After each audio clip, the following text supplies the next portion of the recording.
This year marks the 100th anniversary of the United States' entry into World War I, and an effort is underway to preserve pieces of history from that era.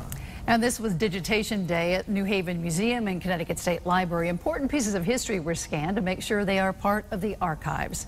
News 8's Jackie Slater reports.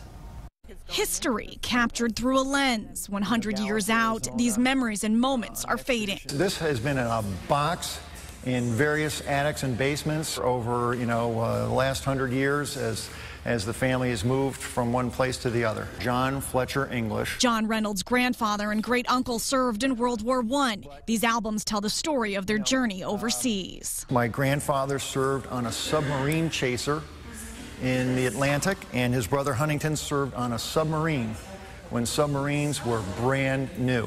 Today, Reynolds hopes to have them digitized, part of the Connecticut State Library's Remembering World War I project. It's a push to learn as much as possible about the nearly 63,000 Connecticut residents who served in what is often called the Forgotten War.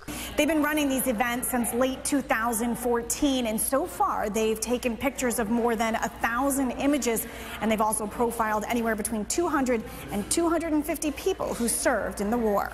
Christine Pitsley is the project's director. A lot of these folks don't know a lot about their loved ones. They have all these pictures, they have these letters, but they don't really understand what they were doing. And he was in headquarters company. People like Gail Curran. Her father, Albert Coleman, was a musician who served with the 102nd Infantry out of New Haven. He was injured while he was overseas, and he received this certificate, served with honor in the World War, and was wounded in action.